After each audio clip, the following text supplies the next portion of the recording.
नमस्कार, जी न्यूज़ पर बिलासपुर प्रदेश भर की तमाम ताज़ा तरीन खबरों के साथ इस वक्त मैं हूं सुमित। खबरों की ओर बढ़ने से पहले नजर डालते हैं आज की हेडलाइंस पर।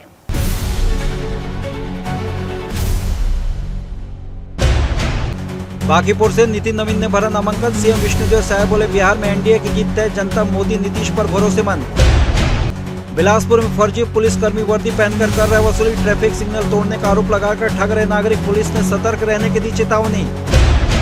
40 साल पुराने रास्ते को बंद करने वाले प्रशासन ने किया सख्त कार्रवाई, तोड़ दी दीवार, 50 परिवारों के लिए फिर खुला मार्ग। बिलासपुर में बिहान दीदियों ने दीपावली के लिए सजाए स्टॉल, पहले दिन हजारों में बिक्री, स्वयं सहायता समूह की महिलाओं ने कमाई और उत्साह बढ़ाया। अब समाचार विस्तार से। बिहार विधानसभा चुनाव के तहत बांकीपुर विधानसभा क्षेत्र से भाजपा उम्मीदवार और छत्तीसगढ़ के प्रदेश प्रभारी नितिन नवीन ने आज अपना नामांकन दाखिल किया। इस अवसर पर मुख्यमंत्री विष्णुदेव साय ने कहा कि बिहार में एनडीए के पक्ष में जबरदस्त माहौल है और जनता प्रधानमंत्री नरेंद्र मोदी के नेतृत्व तथा मुख्यमंत्री नीतीश कुमार की विकासपरक नीतियों पर पूरा भरोसा जता रही है। मुख्यमंत्री ने कहा कि एनडीए की सरकार ने बिहार को विकास की नई दिशा दी है और जनता इस बार भी स्थिरता और प्रगति के लिए एनडीए को भारी बहुमत से विजय बनाएगी। उन्होंने बांकीपुर से नितिन नवीन की जीत को सुनिश्चित बताते हुए कहा कि वे जनता के बीच लोकप्रिय नेता है और अपने काम के दम पर भारी मतों से जीत दर्ज करेंगे। इस मौके पर मुख्यमंत्री विष्णुदेव साय के साथ डिप्टी सीएम अरुण साव, केंद्रीय मंत्री अनुराग ठाकुर सहित कई वरिष्ठ भाजपा नेता मौजूद रहे। मुख्यमंत्री ने कहा कि पूरे बिहार में एनडीए के प्रति विश्वास की लहर है और आने वाले चुनाव में यह लहर ऐतिहासिक जनादेश में तब्दील होगी।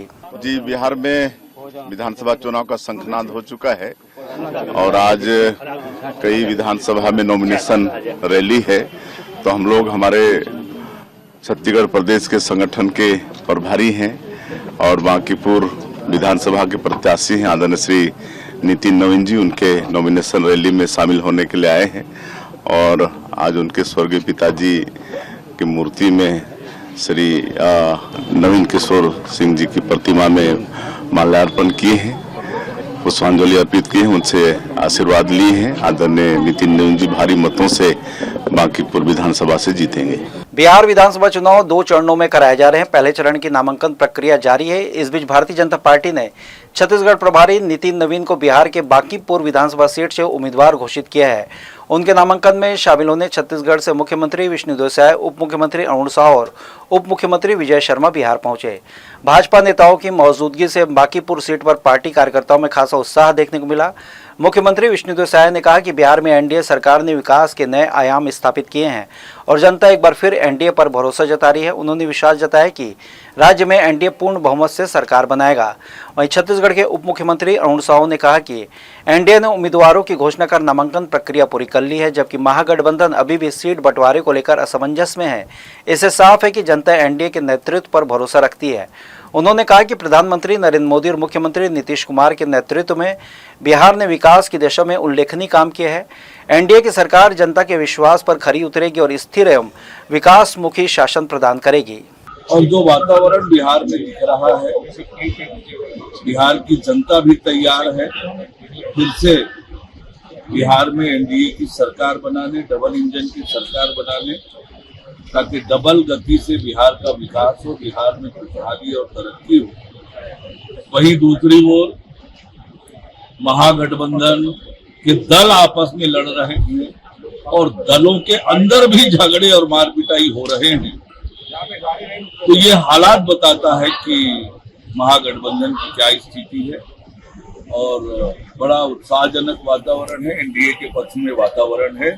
निश्चित रूप से भारी बहुमत से एनडीए की सरकार बिहार में बनने। कलेक्टर संजय अग्रवाल के निर्देश पर खनिज विभाग ने 2 दिनों की कार्रवाई में 8 वाहनों को जब्त किया है।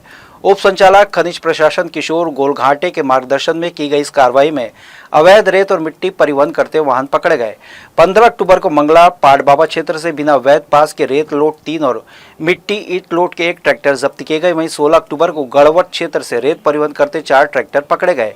सभी वाहनों को संबंधित थानों में अभिरक्षा में रखा गया है। खनिज विभाग ने स्पष्ट किया है कि अवैध खनन, परिवहन और भंडारण के विरुद्ध अभियान निरंतर जारी रहेगा। बिलासपुर में दिनों एक फर्जी पुलिसकर्मी लोगों को अपना शिकार बना रहे हैं। वर्दी में घूमने वाला ठग खुद को ट्रैफिक पुलिस बताकर आम नागरिकों से वसूली कर रहा है। पुलिस ने नागरिकों से अपील की कि ऐसे किसी व्यक्ति से सतर्क रहे और तुरंत सूचना दे। मामला तोरवा चौक का है, जहां बुधवार को मुंगेली से लौट रहे ग्रामीण तुलसी पाल से एक वर्दीधारी युवक ने खुद को पुलिसकर्मी बताते 500 रुपए वसूल लिए। तुलसी पाल ने बताया कि सिग्नल पार करने के बाद बिना नंबर की बाइक से पहुंचे युवक ने रोककर सिग्नल तोड़ने का आरोप लगाया और मौके पर ही जुर्माना मांग लिया। बाद में पता चला कि वसूली करने वाला युवक असली पुलिसकर्मी नहीं है, बल्कि सुबोध शुक्ला नाम का व्यक्ति है, जो पहले ट्रैफिक वार्डन रह चुका है। बताया जा रहा है कि वो इसी पहचान का फायदा उठाकर पूरे शहर और आसपास के ग्रामीण इलाकों से फर्जी वसूली कर रहा है। लोगों को धमकाकर वो खुद को ट्रैफिक अधिकारी बताया है। पुलिस ने इस मामले को गंभीरता से लेते हुए जांच शुरू कर दी है। नागरिकों से अपील की गई है कि किसी भी संदिग्ध व्यक्ति से सावधान रहे। जुर्माना केवल अधिकृत पुलिसकर्मी से ही वसूल कर सकते हैं। बिलासपुर पुलिस ने कहा है कि ऐसे फर्जी वसूलीबाजों के खिलाफ सख्त कार्रवाई की जाएगी और शहर में गश्त बढ़ा दी गई है।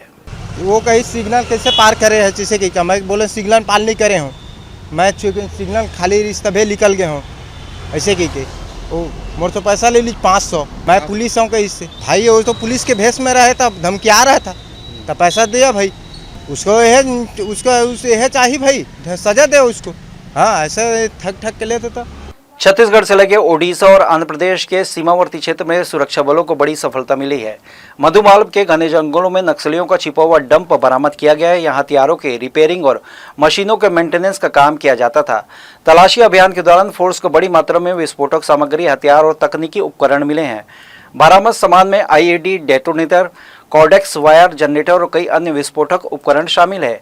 यह पूरा इलाका ओडिशा के रिजर्व फॉरेस्ट एरिया के अंतर्गत आता है, जिसे नक्सलियों ने एक बार फिर विस्फोटक छुपाने और अपनी गतिविधियों को संचालित करने के लिए ठिकाने के रूप में इस्तेमाल किया था। Andhra Odisha border special zonal committee के नक्सली इस इलाके में फिर से सक्रिय होने की कोशिश कर रहे थे। सुरक्षा बलों की संयुक्त कार्रवाई के चलते उनकी योजना नाकाम रही। जवानों ने इलाके की घेराबंदी कर नक्सलियों को पीछे हटने पर मजबूर कर दिया। बताया जा रहा है कि फोर्स का तलाशी अभियान अब भी जारी है और जंगल के अन्य इलाकों में भी सर्च ऑपरेशन को तेज किया गया है। दीपावली पर्व को देखते हुए बिलासपुर जिला कलेक्टर कार्यालय परिसर में स्व सहायता समूह की महिलाओं द्वारा आकर्षक दियों, अगरबत्तियों और रंगोली की भव्य प्रदर्शनी लगाई गई। महिलाओं ने पहले प्रशिक्षण लेकर विभिन्न आकार प्रकार के सजावटी और खुशबूदार दिए तैयार किए, जिनमें विशेष रूप से फैंसी दिए लोगों को आकर्षण का केंद्र बने हुए हैं। प्रदर्शनी में पारंपरिक मिट्टी के दियों के साथ साथ डिजाइनर गिफ्ट पैक और रंग बिरंगी रंगोलियां भी प्रदर्शित की गई हैं। महिलाओं ने खूबसूरत गिफ्ट पैक सेट तैयार किए, जिनकी बाजार में काफी मांग हो रही है। कई लोगों ने इन्हें दिवाली उपहार के रूप में देने के लिए पसंद किया है। कलेक्टर कार्यालय में आने वाले लोग प्रदर्शनी को देखकर उत्साहित हैं और स्व सहायता समूह की महिलाओं की मेहनत की सराहना कर रहे हैं। प्रदर्शित सामानों की कीमत ₹20 से लेकर ₹150 तक रखी गई, जिससे हर वर्ग के लोग आसानी से खरीदारी कर पा रहे हैं। इस पहल से न केवल महिलाओं के आर्थिक सशक्तिकरण की दिशा में एक सकारात्मक कदम बढ़ाया है, बल्कि स्थानीय स्तर पर निर्मित पारंपरिक उत्पादों को नया बाजार भी मिला है। दीपावली के इस शुभ अवसर पर महिलाओं की रचनात्मकता और आत्मनिर्भरता की यह मिसाल लोगों के लिए प्रेरणादायक बन गई है। मेरा नाम सीमा मधुकर है और मैं ग्राम सिमरताल से आई हूँ। मैंने RCT से प्रशिक्षण लिया है और मैं कैंडल का काम करती हूँ। यहाँ मेरे साथ में बहुत सारी महिलाएं और आई हैं जो दिया है दिवाली के लिए, और रंगोली है, बाती है, मोमबत्तियाँ हैं और बहुत सारे सामान जो है। ये सब सामान आप लोग खुद बनाते हैं? जी हाँ, यहाँ पे हम लोग सभी महिलाएं अलग अलग समूह से सभी महिलाएं अपना अपना काम व्यवसाय कर रहे हैं। जिला पंचायत की सामान्य सभा की बैठक अध्यक्ष राजेश सूर्यवंशी की अध्यक्षता में संपन्न हुई। इस बैठक में जिले से जुड़े कई महत्वपूर्ण विषयों पर विस्तृत चर्चा की गई। जनपद पंचायतों और संबंधित विभागों के अधिकारी बड़ी संख्या में उपस्थित रहे। बैठक का मुख्य फोकस इस बार किसानों से संबंधित मुद्दों पर रहा। विशेष रूप से आगामी धान खरीदी सीजन को लेकर स्पष्ट दिशा निर्देश दिए गए। अध्यक्ष सूर्यवंशी ने अधिकारियों को सख्त चेतावनी देते हुए कहा कि खरीदी प्रक्रिया में किसी भी तरह की लापरवाही बर्दाश्त नहीं की जाएगी। उन्होंने निर्देश दिया कि सभी पात्र किसानों का रजिस्ट्रेशन जल्द से जल्द पोर्टल पर पूरा कराया जाए, ताकि खरीदी के समय कोई तकनीकी बाधा न आए। धान खरीदी केंद्रों में किसानों की सुविधा के लिए पानी, छाया और बैठने की व्यवस्था अनिवार्य रूप से सुनिश्चित करने के निर्देश भी दिए गए। अध्यक्ष ने कहा कि किसान प्रदेश की रीढ़ है, इसलिए खरीदी केंद्रों में पेयजल, तिरपाल और वजन माप के पर्याप्त संसाधन उपलब्ध कराए जाएं। साथ ही केंद्रों का नियमित निरीक्षण करने और समस्याओं की तुरंत जानकारी जिला स्तर पर पहुंचाने को कहा गया। कृषि मुद्दों के साथ साथ सड़क मरम्मत और निर्माण कार्यों पर भी व्यापक चर्चा हुई। कई पंचायत प्रतिनिधियों ने अपने क्षेत्र में सड़कों की खराब स्थिति को लेकर सुझाव रखे। इस पर अध्यक्ष ने स्पष्ट निर्देश दिया कि बारिश से क्षतिग्रस्त सड़कों की मरम्मत को प्राथमिकता दी जाए और संबंधित अधिकारी इस समय सीमा में कार्य पूरा करें। प्रस्ताव नहीं, किसान लोग का जो जिला सहकारी सोसाइटी है, अभी 15 तारीख को धान खरीदी केंद्र होगा, तो जो नया धान खरीदी केंद्र का जो प्रस्ताव गया है तो उसको जल्दी करने के लिए सब सदस्य लोग का मांग है कि नवा प्रस्ताव तो देंगे तो इस साल होगा नहीं, जो पूरा दे चुका है उन लोग को धान खरीदी 10 किलोमीटर के एरिया में, किसान लोग परेशानी ना हो।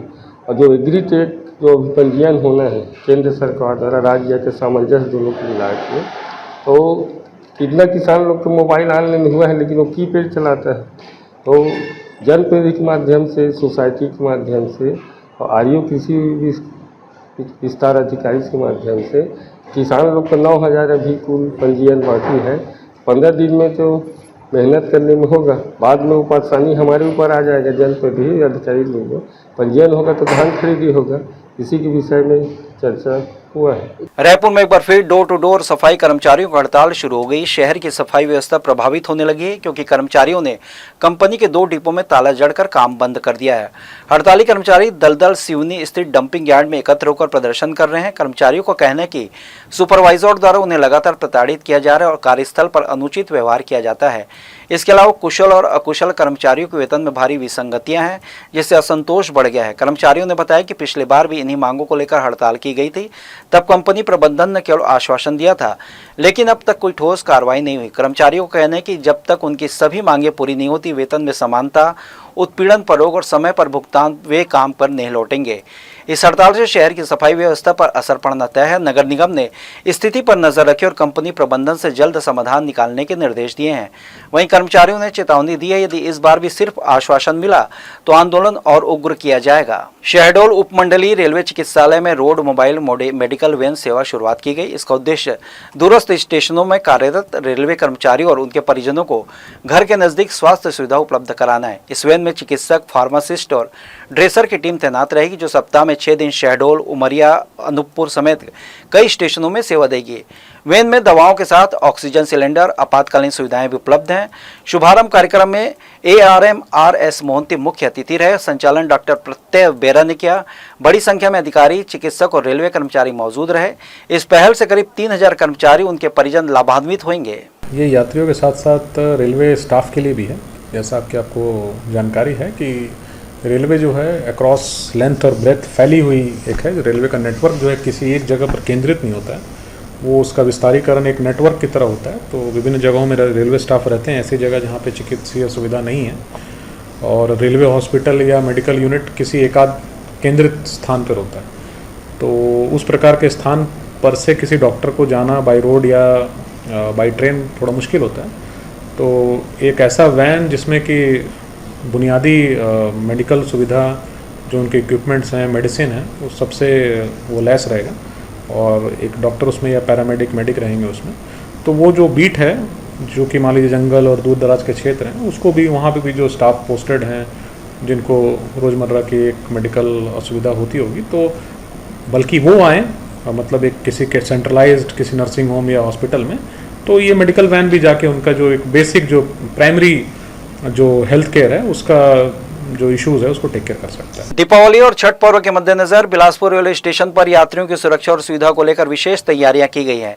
रेलवे प्रशासन ने ट्रैफिक बढ़ने की संभावनाओं को देखते हुए सभी जरूरी कदम उठाए हैं। फिलहाल स्टेशन पर सामान्य दिनों की तुलना में यात्रियों की संख्या कम है, क्योंकि अधिकांश यात्री मुंबई, अहमदाबाद और दक्षिण भारत की ओर से लौटते हैं। लेकिन छठ पर्व से 2-3 दिन तक पहले भीड़ बढ़ने की संभावना जताई गई है। इसे देखते हुए रेलवे प्रशासन ने ticket check in, announcement system और होल्डिंग एरिया की व्यवस्था को और मजबूत किया है। लगेज चेकिंग पर भी विशेष सतर्कता बरती जा रही है, ताकि कोई यात्री पटाखे या ज्वलनशील पदार्थ लेकर स्टेशन परिसर में प्रवेश न कर सके। रेलवे प्रशासन ने बताया कि सभी संबंधित विभागों के साथ समन्वय बैठक कर तैयारियां पूरी कर ली गई हैं। त्योहारों के मौसम में सतर्कता यात्रियों की सुरक्षा और यात्रियों की सुगमता सुनिश्चित करने में अहम भूमिका निभाएगी। जो हमारे पास जो यात्री आते हैं वो जनरली थ्रू ट्रैफिक है, जैसे बॉम्बे से आने वाली, अहमदाबाद से आने वाली या दक्षिण भारत से आने वाली। तो जो डेटा हमारे पास जो आंकड़ा है, दिवाली में तो ऐसा कोई भीड़ नहीं रहता है डिवीज़न में। हाँ बिल्कुल, छठ से 2-3 दिन पहले यहाँ भीड़ थोड़ी सी आती है, जो छट जाने वाले लोग हैं, तो उसके लिए आंकड़ों के हिसाब से जो डिप्लॉयमेंट है आरपीएफ का, जो हमारा जो अनाउंसमेंट सिस्टम है, टिकट चेकिंग का सिस्टम है, या वहाँ पे होल्डिंग एरिया में मान लीजिए टिकट देने का सिस्टम है, इस प्रकार से सभी चीज़ों के बारे में कर लिया गया है। लगेज के ऊपर खास ध्यान देना है, कोई पटाखा वटाखा ना कैरी करे, तो इन सब चीज़ के लिए एक मीटिंग हो गई है और इसके लिए जो भी डिप्लॉयमेंट होना है वो सब चीज़ कर लिया गया है। बुलेटिन में खबरें और भी हैं, वक्त हो चला एक छोटे से ब्रेक का। ब्रेक के बाद हम लौटेंगे जल्दी, आप कहीं मत जाएं।